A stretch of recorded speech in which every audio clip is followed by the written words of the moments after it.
Seja muito bem-vindo, seja muito bem-vinda a mais uma edição do programa Confinamento com Lucro. E hoje nós estamos aqui no Rancho Grande, aqui em Formosa, Goiás, com a família Rocha. E nós vamos bater um papo hoje aqui com a família Rocha, aqui para você que está no Facebook, para você que está pelo YouTube, para você que está no Instagram. Estou aqui com o Carlos. Carlos, a gente vai contar um pouco como é que começou essa história, como é que foi isso. Hoje eu passei o dia aqui na fazenda, a gente viu tudo por aqui, viu o confinamento, viu o pasto, viu tudo. Nós vamos bater um papo hoje aqui com a família Rocha, direto de Formosa, Goiás, fazenda Rancho Grande. Vou começar conversando com a geração que está aí, né, junto com o pai agora, cuidando da fazenda, que está aí dando uma força e que foi quem procurou a gente lá atrás no programa Confinamento com Lucro, que foi o Carlos. Carlos, seja muito bem-vindo aqui com a gente, é o melhor. Muito obrigado por me receber em casa, né, e por abrir essa oportunidade para a gente fazer essa conversa aqui direto da fazenda. Tem bastante coisa legal, pontos interessantes aí de atualização em pecuária que a gente conversou hoje. Então, Carlos, se apresenta aí para a turma, fala o seu nome, conta aí um pouquinho de como você me conheceu, como é que começou isso tudo. Pois é, Marcelo, eu que agradeço o prazer, né, de ter vindo aqui, foi ótimo. A fazenda fica 2, 3 horas de Brasília, né, então a gente já começou o dia conversando e acho que a gente não parou até agora. Muito bom. Sim. Então, eu sou filho, né, de Carlos Magno, dono da Embrapa, já tenho um know-how muito bom nessa área. Eu sou Regis veterinário, colega de profissão do Marcelo, encantado primeiramente pelo Bovinocultura de Leite, trabalhei isso uns 5 anos da minha vida, depois de formado. Sou veterinário, formado aqui no NB, perto, né, em Brasília. Tenho mestrado em gestão de agronegócio pela Universidade Federal do Rio Grande do Sul, Gauchada, saudade de todos aí. Muito bom tempo de lá. E é isso, cara, mas a paixão do leite se tornou a paixão do corte e começamos a ver que a brincadeira é o que o Marcelo sempre fala. Pensar pra frente, intensificar, melhorar os processos e faltava aquela cereja do bolo aqui na Fazenda Rancho Grande, que é a questão do confinamento. Por quê? Eu lembro disso fatidicamente, que se a gente abrir o Google tem um retrato desse momento exato. Uma vez pegou fogo aqui na fazenda. Sim. Queimou mais de 200 hectares aqui de pasto. E a gente mexia com leite, tinha um gado de corte. E foi quando a gente começou uma parceria com o nosso colega Formosa, o Hélio Guimarães e o Gustavo, né? Pai e filho no confinamento, a gente levava os bois e eles terminavam. E aquilo ficou marcado, né? Então, esse confinamento. E a gente começou a trabalhar, né? Sempre a pasto. Meu pai tem uma expertise muito grande em pasto, né? Os anos da Embrapa. E isso sempre ficou a tônica. E voltando ao Google, né? Tem um momento exato que os caminhões chegaram aqui na fazenda para levar esses bois para o confinamento. E naquela época eu era quase formando em veterinário e eu queria entender. E comecei a deslumbrar. Começamos a intensificar as pastagens, começamos a fazer os processos, mas faltava a cereja do bolo, que era o confinamento. Sim. Muita coisa na internet, você, o outro, tal, mas não sentia firmeza no que eu via e sempre na literatura. Então, assim, a gente teve essa frustração, mas essa frustração serviu de exemplo para a gente tentar o nosso confinamento. E ano passado a gente começou isso, né? Vamos fazer, não, meu filho, é muita coisa, e começamos no sistema tradicional mesmo, silagem de sorgo na época, um GMD razoável para quem começou na atividade, não tomamos um prejuízo, mas também não fizemos aquele lucro que é defendido no programa. E quando o cara fala do zero ao lucro, valores maravilhosos, eu falei, acho que eu gostei desse cara.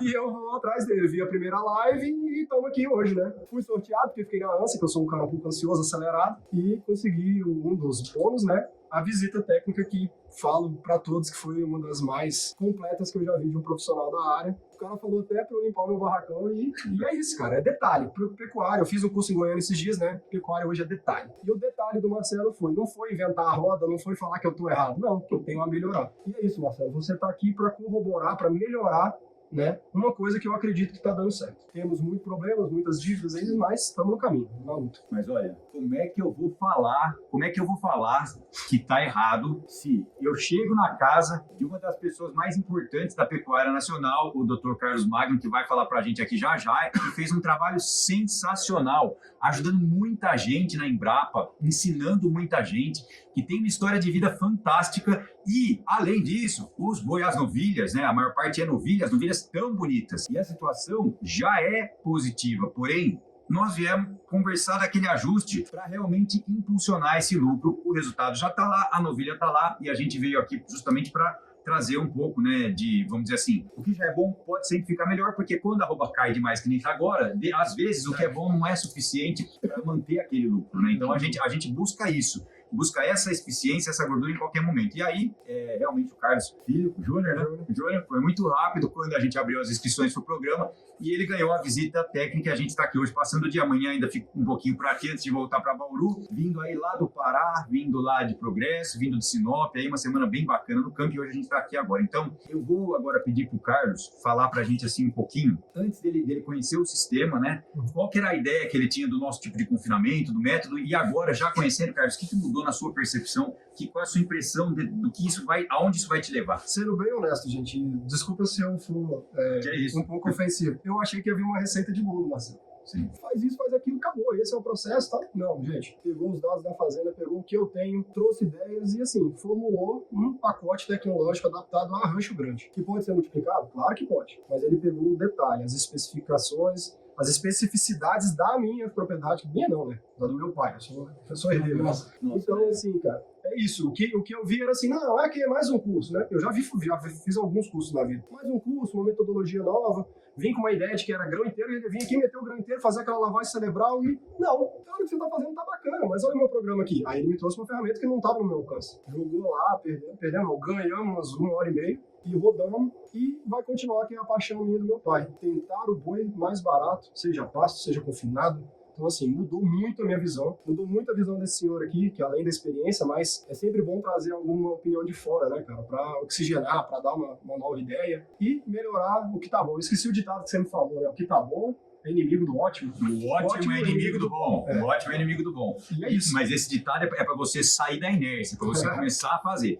Depois, o que tá bom pode ser melhor, né? Isso. O que tá bom pode ser melhor. Então é isso. Muito legal. Quando a gente vem aqui conversar na propriedade, né, dentro do sistema que eu trabalho, tem o básico e tem o avançado, uma coisa muito importante que a gente fala, o que é melhor, né? O que é melhor é o que é possível de ser aplicado, o que é possível de entrar em prática, né? De entrar em campo de batalha. Uhum. E na hora que entra no campo de batalha, nem todo plano sobrevive. De repente tem que ter uma adaptação, tem que ter uma flexibilidade para poder levar o resultado. Isso eu considero muito a mão de obra, né? Sim. A qualidade da mão de obra, a importância de quem já está trabalhando no sistema e como isso pode ser melhor. Então a gente falou bastante disso hoje aqui também. Uhum. E a gente andou pasto também, né? A gente andou pastagem e conta um pouco pra gente do pasto aí, do esquema que você já faz, né? Do que você já faz legal e as ideias aí pro futuro. Isso, a gente veio, né? A propriedade tem quase 40 anos, né? Não, 43. 43, bem corrigido. E a gente começou em módulos extensivos, né? A gente chama aqui no Goiás a larga, tinha largas, a gente tinha algumas largas. E aí, com o tempo, né, chegou num momento decisivo na vida que meu pai, eu saí da faculdade, eu precisava de uma ocupação e surgiu uma oportunidade de eu trabalhar em Brasília, não deu muito certo, eu vim pra cá e falei, pai, ou a gente vende a propriedade ou a gente intensifica. Mas e aí, meu filho, como é que faz? Aí a gente vai pro banco, pá. Então a gente começou a restringir as áreas, né, substituir pastagens degradadas. Então a gente teve o crédito para isso e a gente acredita no crédito, apesar de tudo que a gente está passando hoje, a gente vê que é uma saída boa. Sim. Bem, na técnica, com uma orientação boa, dá um retorno que faz a gente pagar e crescer o negócio. Então a gente começou a intensificar as áreas, trocar as pastagens e isso começou a ampliar a taxa de lotação. A gente trabalhava aí com uma cabeça para 2 hectares, 3, aí fomos passando para uma e hoje a gente já pensa em 2 e agora o Marcelo veio com a cereja do bolo. Estou economizando aqui 4 horas de conversa no pasto, mas assim, vamos tentar agora implementar um sistema rotacionado com piqueteamento de choques, né? E aí o Marcelo falou, desocupa 15, né? Ocupa 15 para folgar 30%. E tentar trabalhar nessa intensificação, porque como a gente está numa região até de condições climáticas e relevo muito boa, né, Marcelo? A pressão externa para outros tipos de atividades está chegando. Então a gente precisa cada vez, né, além de maximizar a produção, minimizar, né, aumentar nosso lucro, valorizar a terra, né? E viver disso aqui, que isso aqui é prazeroso, né? Marcelo falou uma coisa muito legal, vindo para cá, para Brasília, se você tiver um menino que vai pro chão de fábrica e um menino que vai para cima de um cavalo, ele vai escolher o cavalo, ele vai escolher o campo, e é isso que eu acredito. Apesar de ter um pezinho na cidade, eu tenho um tempo aqui. Então é isso. Saímos de um sistema muito tradicional, 80% do país, para uma coisa já diferenciada, mas a gente ainda quer um a mais. E eu achei que a gente ia focar só em confinamento, mas não foi não. A gente focou muito mais em pasto, né, Marcelo? E a conta fica bonita e dá prazer de ver o que a gente faz. Exato, porque se a gente tem aqui a condição, né, de usar o sistema inteiro da melhor forma possível, e aí uma hora a gente estava ali, né, conversando, vai para esse caminho, vai para esse, e aí eu fiz uma pergunta para eles que é o seguinte: quantos animais vocês querem terminar nos próximos 12 meses. E aí veio uma resposta de 1.000 animais. E aí a gente fez uma conta e isso está bem perto, está factível. Então agora nós vamos trabalhar para terminar esses 1.000 animais. Só que aqui a gente não tem só o confinamento, a gente tem o pasto, tem as estratégias de suplementação a pasto. Sim. E nesse caso, é importante, e foi o que a gente fez hoje, abrir um programa de formulação. Excelente. Né? Fazer as formulações, fazer as simulações de resultado com aquela fórmula, com aquele produto, com aquele ganho de peso, num sistema que pode ser um semi-confinamento, pode ser uma TIP ou pode ser um confinamento sem volumoso num espaço restrito, para que no período que o gado já está adaptado e já está no confinamento, que é o que eu chamo de modo avançado do confinamento do zero ao lucro, o gado já está adaptado, já está confinado, eu tiro o acesso daquele gado do pasto para esse pasto recuperar e para vir o próximo lote. E eu vou dizer uma coisa para vocês, essa turma aqui que tem um veterinário e um agrônomo, sabe preparar pasto, sabe adubar pasto. Então é uma vantagem legal que eles têm, vamos dizer assim, que está no DNA dessa fazenda. Então quando a recomendação vem, ela considera todo esse potencial todo que está na fazenda e aonde essa fazenda quer chegar. E vou dizer mais, esses 1.000 vai ficar pouco, hein? Vai ficar pouco, porque tem bastante coisa legal para fazer aí, para vir pela frente, mas é o que a gente disse, uma coisa de cada vez, primeiro um piloto rotacionado, um passo a passo importante, que vai definir aí um crescimento com base. Uma casa que é construída na rocha, às vezes o passo é muito grande, a mão de obra não acompanha e aí a pessoa fala, mas o sistema não funciona. Muitas vezes o jeito como o sistema foi aplicado, foi colocado em prática ali naquela propriedade, dificultou a turma de fazer. Então realmente pode parecer que o sistema não funciona, mas talvez o momento que ele foi implantado, a forma como ele foi implantado, foram os reais motivos pelo qual ele não funcionou e não o sistema em si. Quando a gente vai intensificar uma fazenda, né, grande professor mestre também, professor Moacir Costa, sempre fala isso, né? Intensificação é você pegar o ponto que é o gargalo daquele sistema de produção e tirar esse gargalo para começar uma intensificação passo a passo. Carlos, show de bola, a gente conversou um tantinho já. Eu vou agora chamar o patriarca, Dr. Carlos, obrigado aí pela conversa. Chegue para cá, sente aqui, a fazenda é dele, mas eu que estou convidando, né? Porque ele está aqui hoje, né? Prazer enorme estar aqui com o senhor. Foram tantas conversas que nós só vamos ter que falar alto, porque senão a turma não escuta, que cai aqui no vão da cachaça aqui, a voz. Tá bom, pode sentar para trás, né? Fica tranquilo. E aí, doutor, diga para mim uma coisa, fala rapidamente o seu nome, né? Onde a gente está, aliás, conta da fazenda, rapidamente, assim, estamos ao vivo, e depois isso vai ficar no Instagram, no YouTube, no Facebook, para a turma poder assistir aí depois. Bem, Marcelo, primeiramente eu queria agradecer a Deus, né, por essa oportunidade, né, e agradecer a possibilidade de ter conhecido você. Isso aqui não é uma rasgação de seda, é uma coisa que a gente fala de coração, porque, como vocês podem observar, né, eu sou um sujeito já um pouquinho experiente. Eu tenho 71 anos de vida. Eu sou engenheiro agrônomo de formação, sempre fui um apaixonado pelo agro. Né? Eu vou falar para você uma coisa que muito pouca gente sabe. Quando eu comecei a estudar, o pai era muito duro, o pai era um sujeito assim, daqueles, a moda antiga. Então ele falava assim, olha meu filho, se você perder ano, você vai puxar enxada como seu pai puxou a vida inteira. Então, velho, eu sempre fui um cara estudioso, sempre fui um aluno razoavelmente bom, porque eu sabia que o pai era duro. Depois eu vou contar uma história que o pai fez comigo. E aí, eu fui para Viçosa, eu sou formado no Universidade Federal de Viçosa, esse ano eu estou fazendo 50 anos de formado. Olha só, hein? Jubileu de ouro, hein? Exatamente. Que glória, hein? E a gente tem uma turma, a gente tem um grupo WhatsApp desse grupo, são pessoas muito animadas, pessoas que vivenciaram essa mudança que aconteceu no agro brasileiro.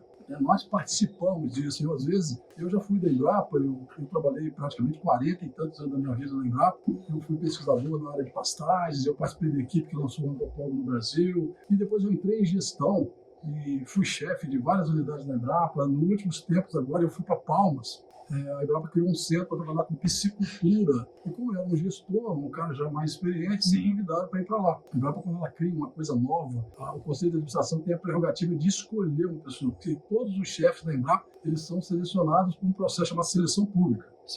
Você tem que mostrar que você é do ramo, que você tem experiência nessa área, naquela gestão, área internacional, finanças, coisa toda. E aí você faz uma espécie de um concurso, entre aspas, uma seleção. Muitos amigos nossos já passaram por isso, eu passei várias vezes por esse negócio. Uma visão sistêmica. Uma visão sistêmica, por quê? Isso foi um mecanismo de blindagem que a Embrapa criou para evitar aquele negócio, chega um senador, chega um deputado aqui e fala, nomeia o fulano para ser chefe. Isso na Embrapa não existe, não tem a mínima chance de acontecer. Olha que legal. Já tentaram mudar isso, não consegue, é difícil. É competência. É competência, é meritocracia. Isso aí. Por exemplo, aventureiro para gestão na Embrapa não tem chance. Não tem como. Você, eu sou fulano e tal, formei, tenho 5 anos, eu sou um cara... Nem todo mundo é inteligente, ninguém é tonto. Cada um de nós tem um nível de inteligência, mas para ser um gestor da maior empresa de pesquisa pecuária do mundo tropical, a pessoa tem que ter chão de fábrica, tem que ter experiência. Sim. Em várias áreas, não é só naquele... Às vezes o conhecimento técnico não é tanto. Sim. Mas é relacionamento, solução de conflitos, jogo de cintura, trabalho na área política, porque dinheiro é difícil de conseguir na área pública. E assim foi.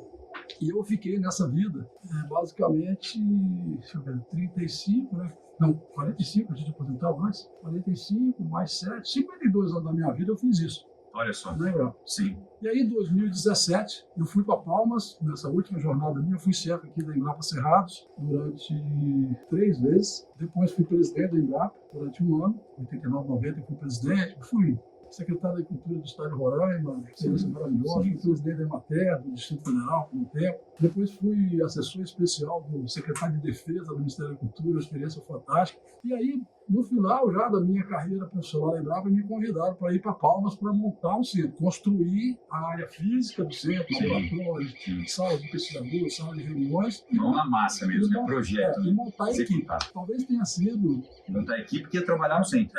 Sim. Fizemos um concurso nacional e tinha que chamar esses caras e mostrar para eles, olha, Embrapa é isso aqui, ó. Tem que fazer assim, sabe? Talvez tenha sido o maior desafio da minha vida. Olha só. Por quê? Porque eu olhava para o auditório, nas reuniões, e eu via meus filhos lá. E aí, voltando aqui para a fazenda, eu fui um produtor rural, eu comprei essa fazenda aqui, esse pedaço de terra, no dia do meu aniversário de 1980, 12 de abril de 1980. Agora, esse ano, eu fiz o 43º aniversário de propriedade dessa terra.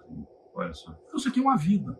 Muitas pessoas que trabalham, às vezes, comigo não têm essa idade que eu tenho de vivência aqui. Isso aqui não tinha nada, isso aqui era um cerrado bruto. A gente comprou esse pedaço de terra, eu tinha um sócio, uma pessoa maravilhosa, depois ele desistiu, me deu o pai dele para mim e eu fiquei sozinho. E aí vim. Mas só que grande parte da minha vida eu estava envolvido com os assuntos da Embrapa. Sim. Eu só podia vir aqui no final de semana, nas minhas férias, feriados. E aí, quando eu fui para Palmas, quando eu estava trabalhando aqui em Brasília, eu sou de origem aqui do centro de Cerrados, onde que essas coisas do agro brasileiro realmente aconteceram assim com uma força violenta. Né? O Cerrado hoje produz aí 60%, 65% de tudo que a gente produz no Brasil. Então, isso foi uma coisa, inclusive um grande pesquisador, o Prêmio Nobel da Paz, o Dr. Norman Borlaug, ele sempre falava: o maior fato que aconteceu na humanidade no século XX foi a conquista do Cerrado. Sim. Porque ninguém acreditava que você podia pegar essas terras extremamente inférteis do ponto de vista natural e transformar isso talvez no maior produtor de alimentos do mundo. Potência, uma né? potência. Hoje o Brasil é uma potência muito devido ao que a gente fez aqui no Cerrado, porque as outras áreas estavam ocupadas. E graças à Embrapa, que de uma forma muito séria desenvolveu tecnologia para o clima tropical, que a gente não tinha, né? A gente trabalhou isso.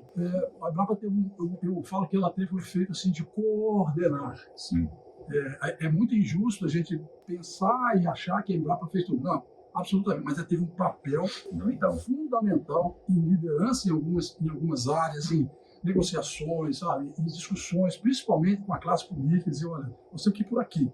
E a Embrapa, uma empresa que talvez seja uma das coisas mais críveis que nós temos nesse nosso país. Sim. Você fala assim, pô, peraí, olha, eu vou contar uma história para vocês que aconteceu isso comigo. Nós estávamos num dia de campo do Maranhão, e aí estava lá o pessoal falando, e aí muita politicagem, aquele negócio todo, e a gente ficou assim, eu fiquei perto de eu e um amigo meu, encostado num carro, conversando. A gente passava 2 senhorzinhos, assim, gente muito humilde. Aí eu me dei assim, olha, que negócio interessante. Aí vi o carro da Embrapa, e eu falei assim, olha, mas se a Embrapa está aqui, esse negócio é bom. Então vamos assistir, quer dizer, essa foi a imagem que a gente vendeu para o Brasil. Sim. Uma coisa séria, uma coisa honesta, uma coisa que traz soluções para o agro brasileiro. Essa coisa, independentemente de ideologia, quem está no poder, o A, o B, o C, não importa. O Brasil hoje é uma potência na produção de alimentos, é o país que mais tem condição de ajudar, não só os brasileiros, mas o mundo. E aí vamos voltar para cá.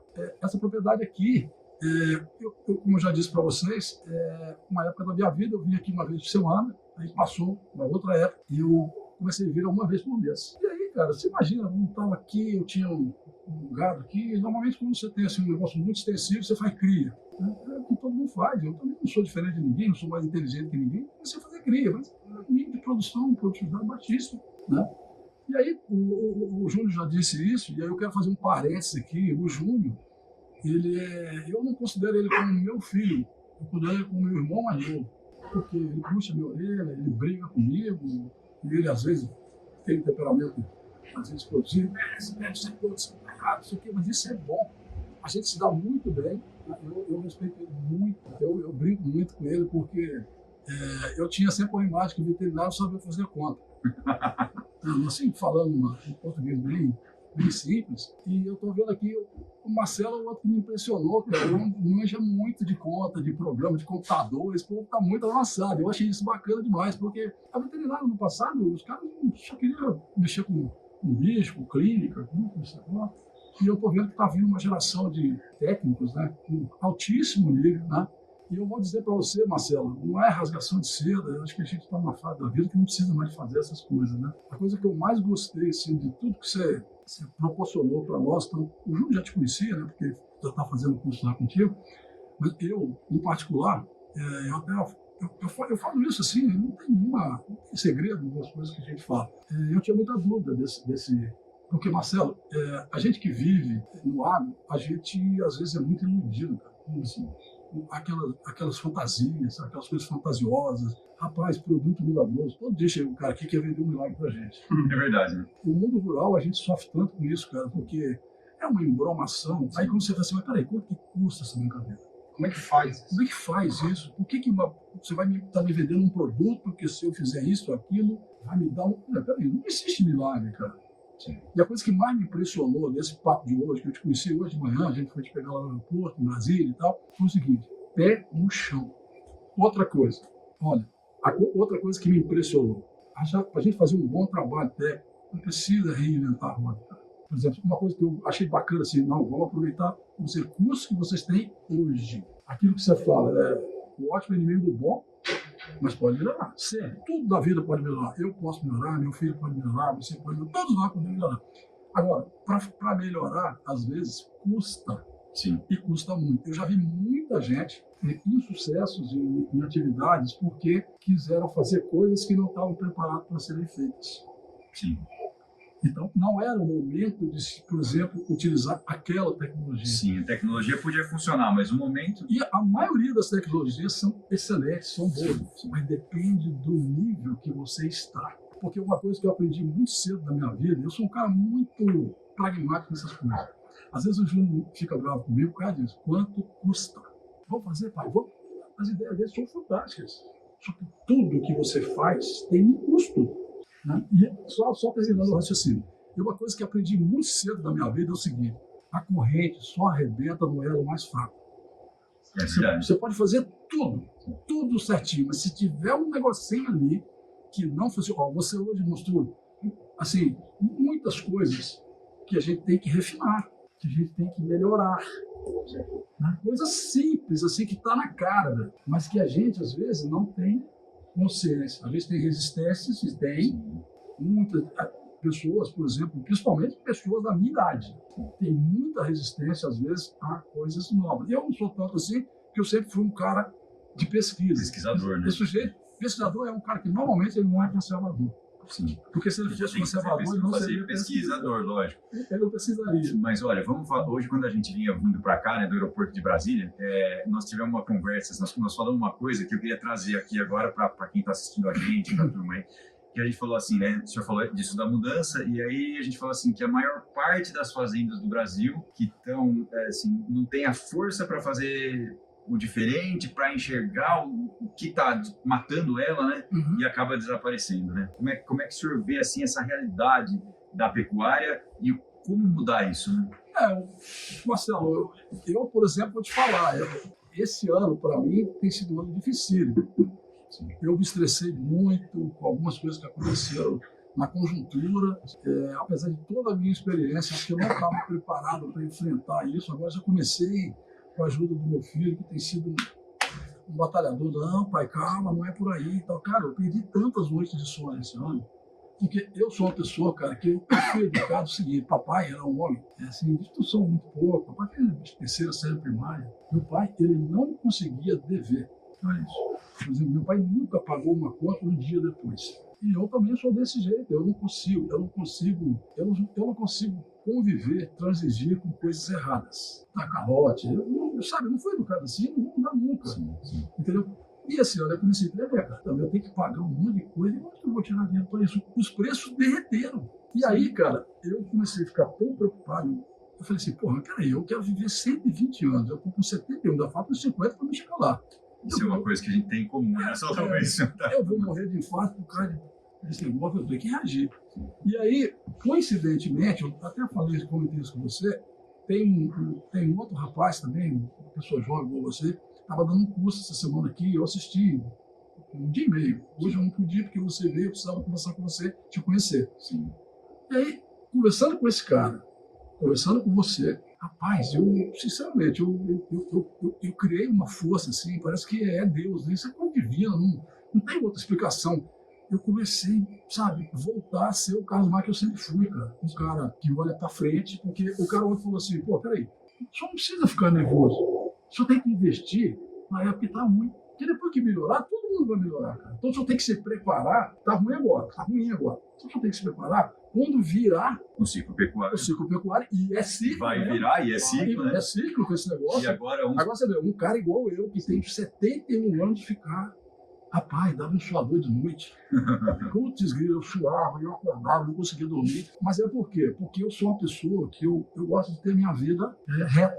Por exemplo, se o pagamento é dia 12, eu pago dia 11. Isso é coisa da pessoa humana, entendeu? Mas a gente conversou uma coisa hoje também na caminhonete, numa andança nos pastos, que eu acho legal trazer aqui. Porque isso que o senhor falou, e eu lhe pedi para falar sobre isso agora com todas essas pessoas que estão aqui com a gente, com todas as pessoas que vão acessar esse programa nosso depois. Esse programa, ele fica disponível gravado, muitas vezes roda para 1.000, 2.000, 3.000 pessoas. E eu pedi ao senhor para falar isso porque justamente esse medo, essa indignação que a gente às vezes tem por vários motivos, né? Às vezes é política, às vezes é o frigorífico, Tudo, é o preço. é o preço, sabe? é a dificuldade de chegar no lucro, porque a gente estava trabalhando assim, né, de repente, sem folga, né, sem gordura. Tudo isso ele às vezes para o produtor. Né? E o que a gente está convidando hoje é o produtor aprender uma ferramenta nova e possibilitar aumentar o desfrute da fazenda, né, engordando esse gado, liberando pasto, mas acima de tudo, ao invés de gastar energia, ficando indignado com aquilo que não tem como mudar, pensar em estratégias para mudar, como, por exemplo, abaixar 20, 30 reais o valor de uma arroba produzida, que a gente viu o programa mostrando hoje. Mostrando hoje que é possível. Fizemos o programa mostrando, como, por exemplo, se a gente ganhou essa eficiência, então caiu a arroba, mas nós ganhamos eficiência. E ainda tem o seguro de preço, de alta, de queda. Então, uma coisa muito bacana assim, que a gente conversou muitas horas hoje, é que eu vi no senhor, então, essa mudança de otimismo que resgatou aquele entusiasmo. Otimista é flamenguista, que sempre acha que vai ser campeão. Eu sou botafoguense, eu tenho certeza que eu vou ser. Boa. Essa diferença de entusiasmo. E engraçado isso, cara. Eu falava isso muito nas minhas falas quando eu era da Embrapa. Essa palavra entusiasmo, ela vem do grego. Sim. Então, entusiasmo é o seguinte, os gregos, eles tinham vários deuses, né? E aí eles acreditavam que o sujeito entusiasmado era um deus que vinha pro coração do cara e fazia isso acontecer. O otimista não, pô. O cara é assim, o Flamengo vai ser campeão. Todo flamenguista acha que vai ser campeão todo ano, isso é otimismo. Agora, entusiasmado não, é um cara que faz as coisas acontecerem. E outra coisa que eu queria falar, a gente falou muito de pasto, de boi, de isso, daquilo. Um grande amigo que eu sempre tive na minha vida profissional foi o professor Moacir Costa. Eu sempre fui uma caca de auditória do Moacir Costa, que quando eu fui pesquisador da Embrapa, eu trabalhei com pastagem. Assim, o Moacir era o meu grande ídolo na época e continua sendo até hoje. E o Moacir Costa falava uma coisa, o Moacir é um sujeito assim, um cara que ele é fora da caixa, né? Um cara inteligentíssimo, formou aí uma quantidade imensa de pesquisadores que estão hoje no ativo, de agrônomos, de pessoas que estão hoje trabalhando no desenvolvimento desse país. Como assim sempre falava, às vezes as pessoas falam assim, a teoria na prática é outra. Já viu você falar isso?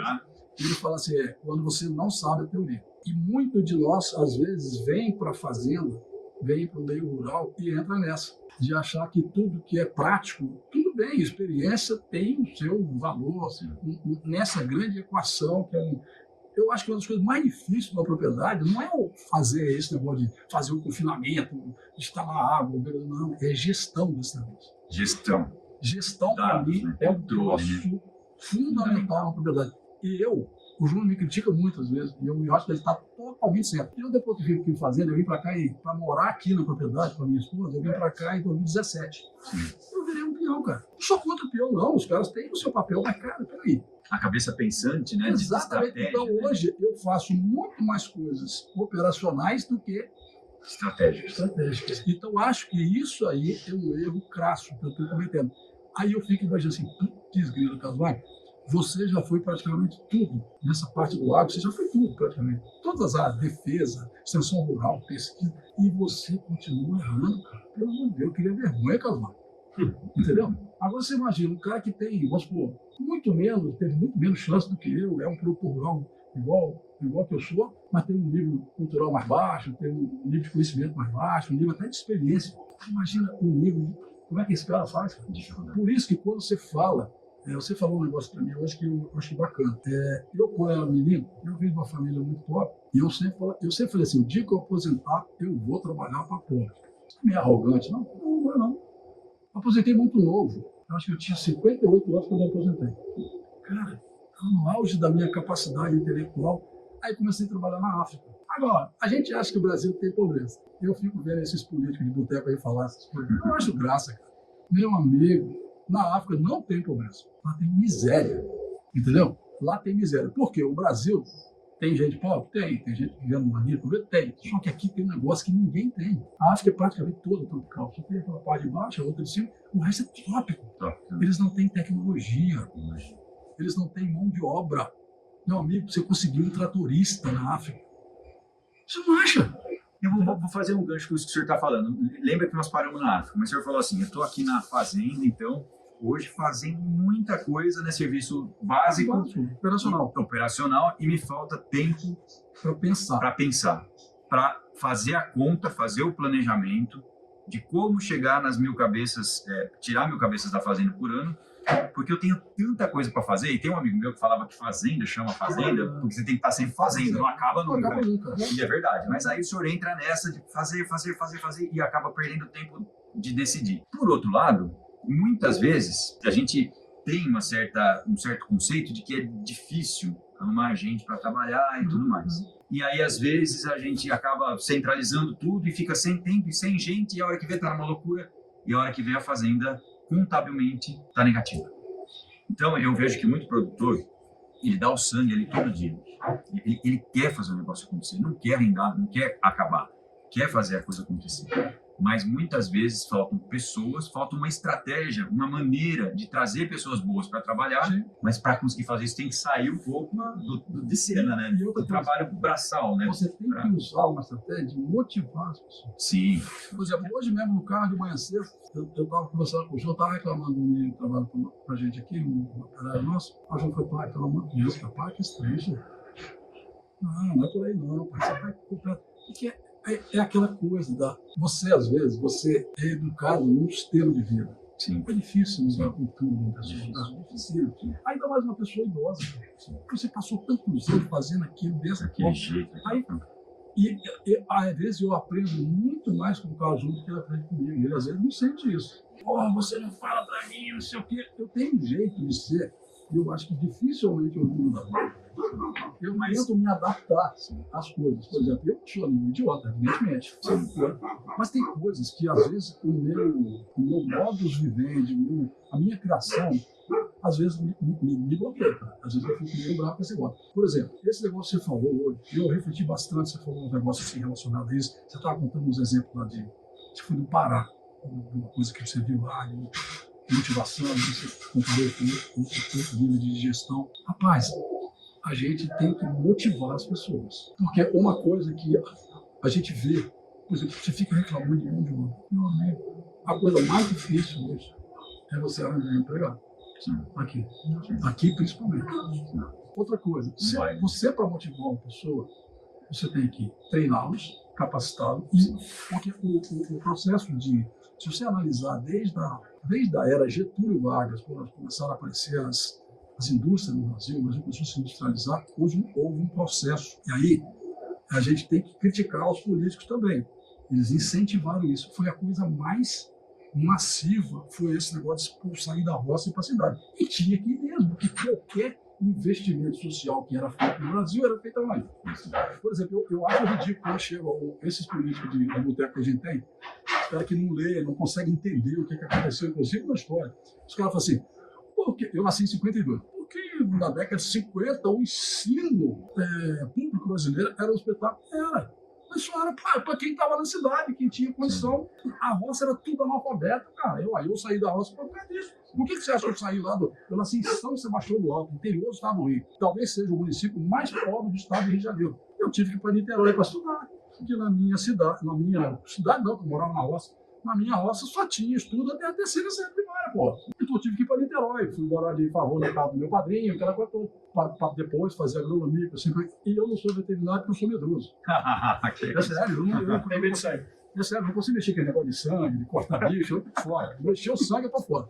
Eu não sou veterinário, porque eu sou apaixonado por esse negócio de bicho. Mas olha, vou dizer uma coisa do senhor. De tudo que aconteceu, né, de todas as fases, o senhor falou de informação e de acesso ao conhecimento, né, com o advento das mídias sociais, as pessoas que estão aqui assistindo a gente hoje aqui em Formosa, estão no Brasil inteiro, aí pelo YouTube, Facebook. E eu sempre falo que uma das coisas, né, a minha missão, né, como produtor de conhecimento, né, como estando nas mídias aí, é ajudar 10 mil produtores. Você falou isso, me impressionou essa meta. 10 mil produtores a fazer terminação engorda com lucro. Muitas vezes eu não posso falar engorda porque o Facebook acha que é bullying. Porque eu falo, engordar, ele acha que porque engordar, se falar para a pessoa é bullying. Então eu não posso falar engordar, ele fala terminação, confinamento. Mas a realidade é engorda. O que a gente faz é engordar bullying, né? Engordar. Então, essa missão eu tenho porque eu sei que com as mídias sociais a gente consegue ir muito longe. Nós estamos aqui hoje. O senhor disse uma coisa importante, uma mudança de mentalidade. De paradigma. De quebra de paradigma. Exatamente isso aí. Quebra de paradigma.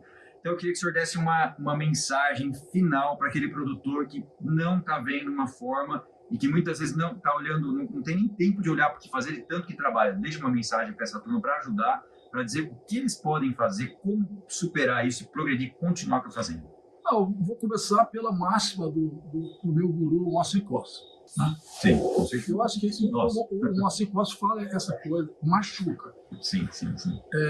Ele fala que esse negócio da experiência e da teoria. Sim. A experiência só vale mais que a teoria quando você não sabe a teoria. Isso é uma mensagem. Isso é uma coisa. Então, eu acho que a mensagem, primeiro, hoje, a gente tem que observar o que está acontecendo. A gente olha, por exemplo, os nossos amigos da agricultura, Sim. os agricultores brasileiros, pessoa que planta lavoura, tá? Não tem bobo mais nesse negócio. Os caras são o quê? Profissionais em agricultura. Por isso que o Brasil hoje é um dos maiores produtores de grãos do mundo. Sim. Nós, da pecuária, nós somos, primeiro, extremamente conservadores. Eu não vou falar uma coisa que um amigo meu fala, porque pode ferir as pessoas, mas nós somos, e muitos de nós somos topeiras de esportes. E a gente tem que aceitar esse rótulo. Por quê? Gente, não tem mais. Por exemplo, eu quando cheguei no Cerrado, eu vim trabalhar aqui, comecei a trabalhar aqui no dia 1º de março de 1974. A gente botava uma vaca em um alqueire. Ou seja, um alqueire nosso aqui, 4,84 hectares. Uma vaca para 4,84 hectares. Hoje, uma UA para 4,84 hectares. Muitas fazendas já fizeram o inverso disso. Bota 4,84 vacas em 1 hectare. Então, não é de graça que isso aconteceu. Por exemplo, uma outra coisa que eu achei desses últimos anos aí, uma das coisas que mais, para mim, foi assim, cresceu na pecuária brasileira foi a nutrição. Porque, por exemplo, aquele negócio que a corrente só explode, só arrebenta no elo mais fraco. Por exemplo, eu via muitos produtores, que eu vou fazer melhoramento genético, meu programa sanitário, não adianta se o boi está comendo pedra, não vai acontecer nada. Ô, meu amigo, vocês que estão ouvindo essa live?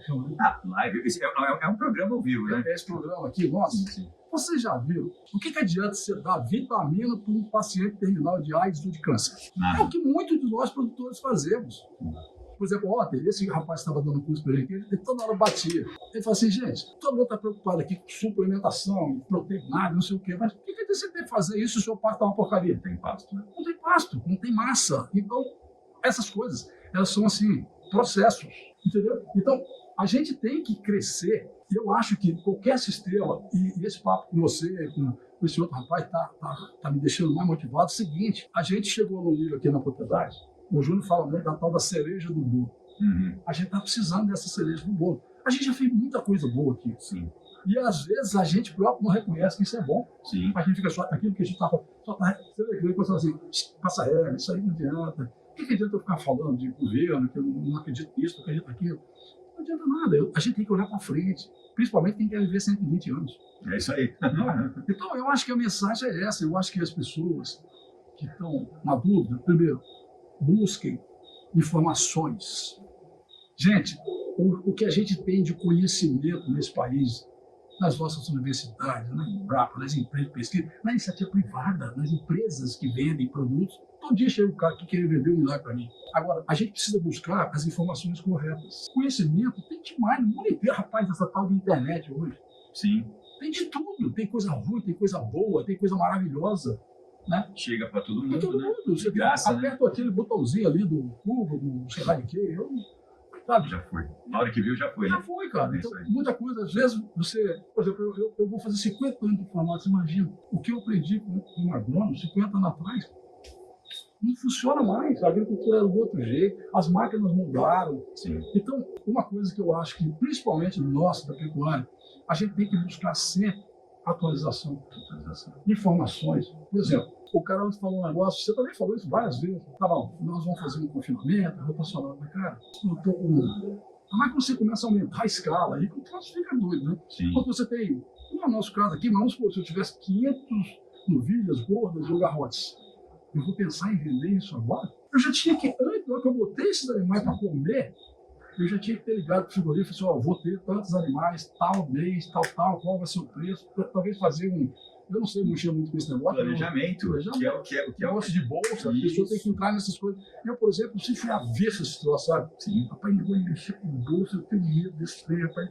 Eu já tenho medo de mexer com banco. Você imagina com bolsa de valor. Mas não tem mais saída para quem quer ficar no ramo, entendeu? Quem quer se profissionalizar. Por isso que eu acredito muito nesse cara aqui. Entendeu? Porque é o cara. Esse cara é o Carlos, viu? Que tá ali escondido atrás. Você, só porque não Carlos, cabe os três aqui. Rocha, Júlio.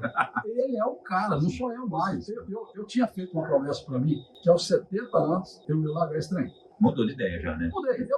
Por exemplo, o cara que ainda tem mais 50 anos de vida, ele não pode parar agora. Lógico, gente. E agora, eu quero que o Júlio, cada dia que passa, ele assuma mais esse negócio aqui, cara. Mas olha, o senhor falou uma coisa, eu vou só trazer isso de volta aqui, e a gente já vai ter que encerrar, que já tá dando nosso tempo aqui, quase de 1 hora do programa. Caramba, 1 hora já, velho. É bom, quando a prosa é boa, o tempo passa, né? O Dr. Carlos falou uma coisa que a gente faz muito, que é conta. Né? E o Carlos está comigo já no programa faz quanto tempo, Carlos? 2 para 3 meses, né? O Carlos está com a gente faz 2 a 3 meses dentro do programa. E a primeira coisa que eu sempre falo, antes de fechar um lote, vai ver o que tem de mercado para ir na região. Vai conversar com o frigorífico, vai conversar com o boutique de carne, com o supermercado, ver as possibilidades de venda, ver que tipo de carne que essa turma quer comprar. E depois nós vamos fazer, se é uma região que paga bem novilha, vamos fazer novilha. E depois que a gente identificou isso, tem uma outra parte, que ele me pediu até para escrever uma coisa aqui, né, em relação aos argumentos, as características, na verdade, as características. Eu vou tirar esse chapéu aqui, que acho que está dando uma sombra aqui, vou ficar sem chapéu um pouco aqui. Vou tirar também, repare o meu cabelo, que é muito grande. Ao vento. Voltando então.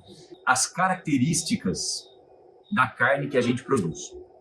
E uma das características dessa carne que a gente faz na dieta do grão, nas dietas de confinamento total, nas dietas que a gente trabalha dentro do programa Confinamento do Zero Lucro, é o seguinte: dietas de alta energia metabolizável, dietas de alta densidade energética, com pouco volumoso, ou só em uma fase do ciclo, muito pouco, e aí para gerar a produção de carcaça. Então, qual que é a argumentação que a gente tem que ir lá conversar com o dono da boutique de carne? No caso do Carlos, o objetivo dele é fazer uma carne com 7 centímetros de espessura de gordura, uma carne de um animal precoce, uma alimentação de grão pura, sem resíduos, sem desvio de sabor, sem problemas nessa alimentação. Ou seja, a carcaça que a gente está fazendo é uma carcaça com uma cobertura de gordura diferenciada, é uma carcaça que tem um rendimento diferenciado.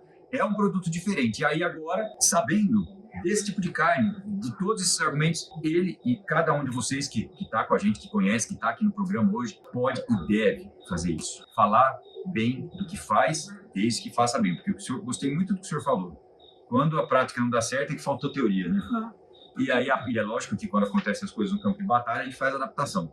Mas o conhecimento técnico é fundamental e a aplicação dele é fundamental. Então hoje, aqui na Fazenda Rancho Grande, aqui em Formosa, Goiás, foi um prazer imenso conversar com o senhor.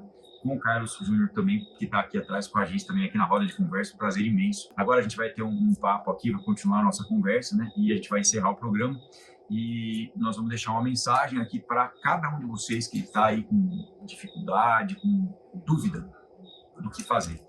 Existem várias opções, mas sem dúvida, para tirar as dúvidas, conseguir engordar de uma forma simples é uma saída muito fácil mesmo, para manter a propriedade lucrativa, gerando mais receita, gerando uma receita com maior frequência na propriedade. Muito obrigado, Júnior. Muito obrigado, senhor. Nós que agradecemos. Foi um imenso prazer conversar com o senhor. A recíproca é verdadeira. Opa, e um grande abraço para vocês também. Boa noite, fiquem com Deus. A gente vai encerrar agora então. Tchau. Abraço, gente. Valeu. Tchau, tchau.